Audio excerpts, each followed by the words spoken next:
Good morning, it's Don the Idea Guy of dontheideaguy.com. It is Friday, October 14th, and this is episode 24 of Running Through My Mind.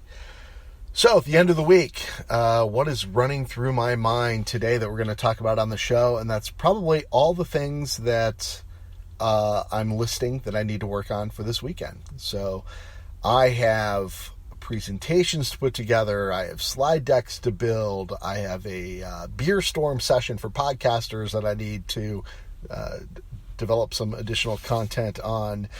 I've got blog posts to do. I have next week's show to talk about because I'm going to do a theme through all of next week on the podcast, which is the Creative Blocks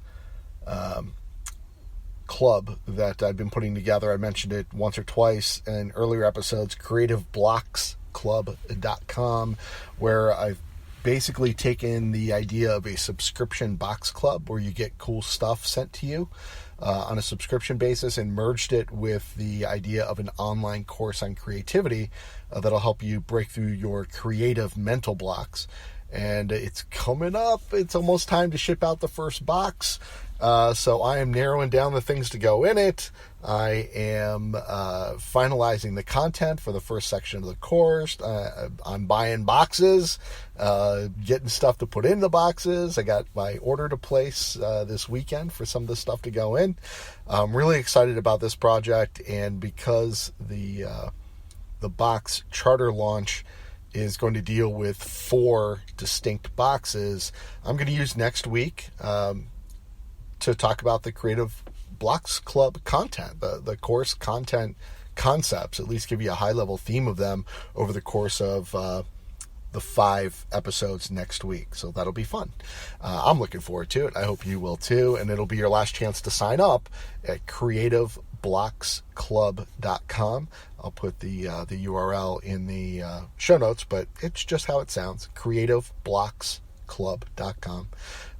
There's still openings for the charter members. Frankly, I didn't push it as hard as maybe I should have if I was actually trying to sell stuff.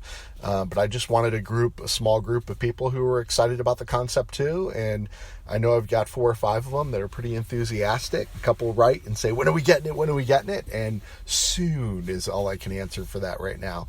It's going to be my Halloween trick and treat for you.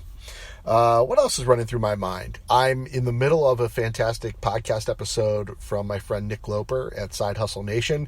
It's an extra long episode. It's about an hour long, but he's got the first time I think I've heard an episode where he has a roundtable. He's got 3 productivity experts who at least 2 of them I was familiar with. I may have been familiar with the third one as well, but I always walk away from Nick's podcast with a great idea, and I listened to it once, absolutely. I download his PDF show notes because he has some of the best show note takeaway content in the biz, and sometimes I'll go back and listen to an episode twice because, he dropped that much information in it.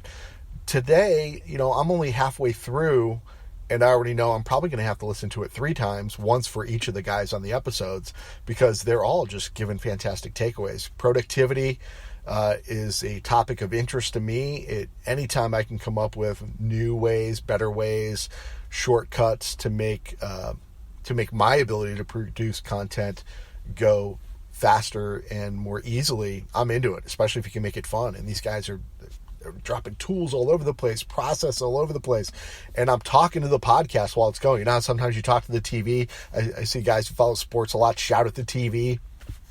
If you're in a scary movie, you shout at the person who's got the killer behind her, right? And in this podcast, they talk about that. I'm going to call it a cliche of the morning person, who you got to get up at 4 a.m. and you'll have all your work done by 5 and you should be an early riser. Well, I've never been an early riser. I can stay up till 3 or 4 o'clock in the morning and get work done then, but they're telling me I could get more work done if I was an early morning riser. So I go against my natural grain and try and become an early morning riser, and that just doesn't work for me. So during the podcast, Nick is asking his guests how they feel about that early morning riser thing, and I think to a 1, I think all 3 of them said, yep, doesn't work for me. And it was refreshing to hear somebody, because I'm shouting at the podcast going, doesn't work for everybody. Go with your natural clock. and make the best use of your natural clock. And they all seem to agree with that. So I thought that was great. The one guy especially, and I'm still separating their voices on the podcast, the one guy especially said he was on a panel at an event, and they were asking somebody about the early morning, what time do they get up? And the person said, 4 a.m., they're hard at work at 5, and I get all my work done by 7, and then I'm free for the day. And then they asked the other guy, the one that's on the podcast, what time did he get up? And he goes, well, I might get up at 7 or 8. I'm working by 9:30. And they go, well, when do you get all your work done? And he goes, the night before, because he stays up late. I love that. The other great takeaway was when they do their work the night before, one guy leaves a note for himself the next day. And it basically says, hey, I know you're new today. It's a new day. Different things are on your mind.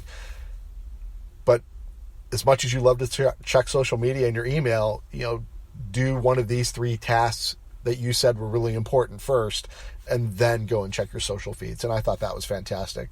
Another guy said that even though he gets up early, it takes him an hour to get his brain clicking. So he reads his news feeds. That's where he educates himself while he gets his mind in a business mindset. And that's how mine works too. I have to warm up. I need one cup of coffee in me, minimum, before I'm ready to address any problems of the day. But I can get my mind set on it. Another person said they check their email first thing in the morning, and everybody frowns on that. And I love checking my email first thing in the morning. I've got answers from questions I asked the previous day. There are new opportunities that present themselves.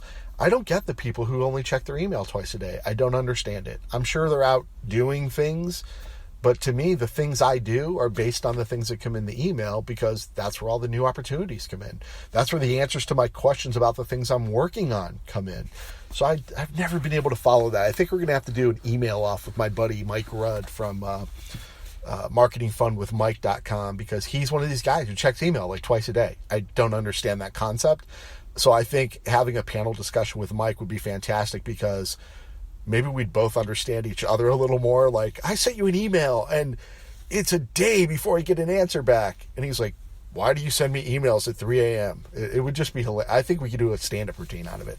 So, hey, anybody out there is looking to bring speakers in for a unique presentation, talk to me about roping Mike Rudd into to an event where we just do an email panel discussion of pros and cons, and he said, and the idea guy and the marketing hot dog guy, a hot dog extraordinaire. I think that would be a fun panel, something we could definitely develop. Let's see. What else? Productivity tools. I am, we're in the 4th quarter now. I'm looking at ways to improve what I do for the coming year. And I've been a big Trello fan. I've been a big Evernote fan. I am becoming a fan of Slack, mostly for personal use, not for, for individual use, not for group use. I actually like developing the private Slack channels where I can drop ideas in for like podcasts or my big yellow sticky notes or blogs or just random ideas. It's the fastest way to record an idea I've seen so far. So it beats even pencil and paper, because I've always got my phone on me. I can open it up, type in a couple of words, paste in a link, and I'm done. And I can access it from anywhere. So I think I'm going to write an article about using Slack to capture ideas.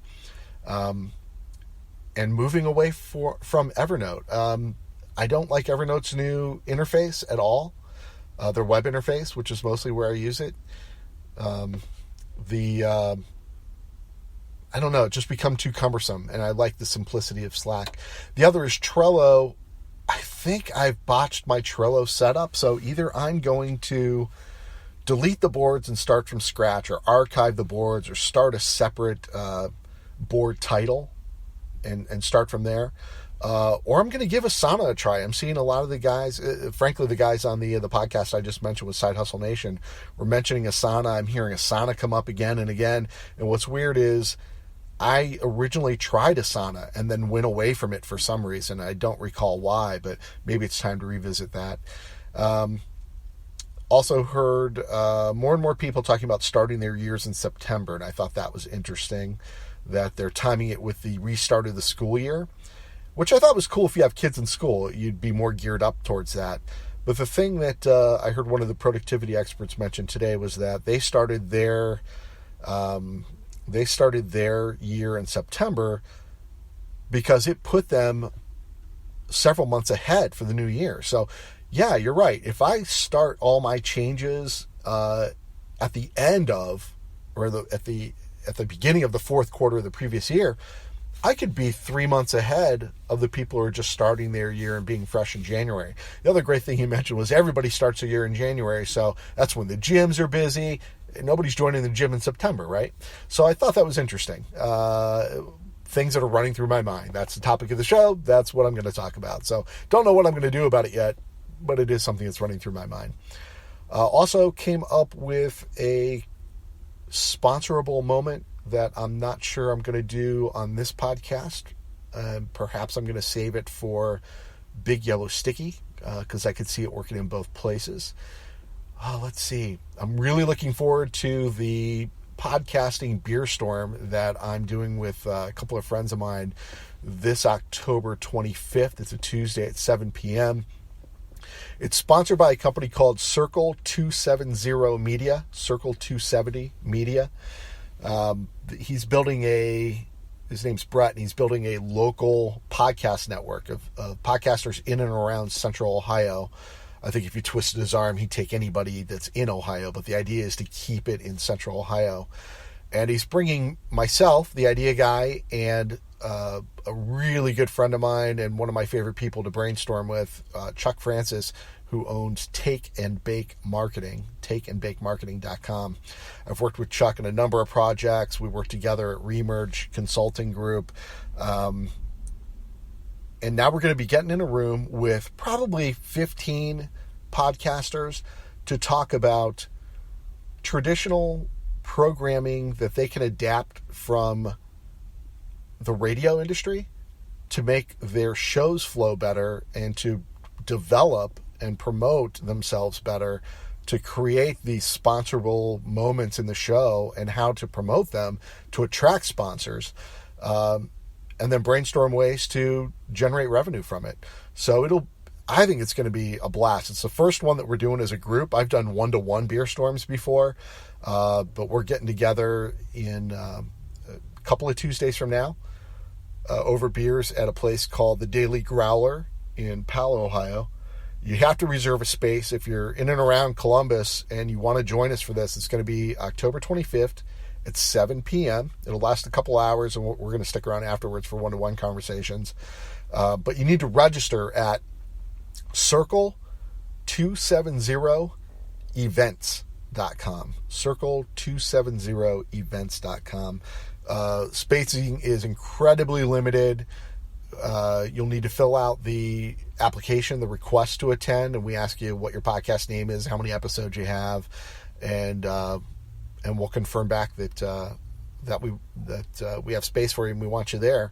This is not for a beginner's thing. Like, we're not going to talk about the best mics to use or what an RSS feed is or what your best podcast player is. This is about revenue and content development, and I just think it's going to be a blast. I already know we have maybe about half the signups and a lot of interesting people, tons of ideas for these guys. Really looking forward to it. If enough people sign up, if you're interested, sign up even if you're not in the area, because I think we're going to record it and maybe make this available as a download, charge you $20 or $10 or something for it. And you can take away the concepts and apply them to your own show. Hey, I think that's it for Friday. I've been rambling on now for almost 15 minutes, and that's longer than normal, but it's the end of the week. I get a lot of stuff running through my head. There's still a lot more things I could talk about, but I think we're just going to call it a week now, right? Get in there, finish out Friday strong, start stacking those projects for the weekend, the cool, fun stuff I love working on, and let's make next week an awesome one too. I will talk to you on Monday. If you're working on anything in particular, you have any opinions of the myriad of things that I ran down, what was running through my mind today, leave them in show notes, send me an email, visit dontheideaguy.com, leave me a message at Twitter at dontheideaguy. I want to get some more interactivity going with the show. If you've got topics that are running through your mind that you'd like me to ramble on about, get me thinking about them. Send me some info. Let's get a two-way conversation going here. That's it. Enjoy your Friday, and I will talk to you on Monday.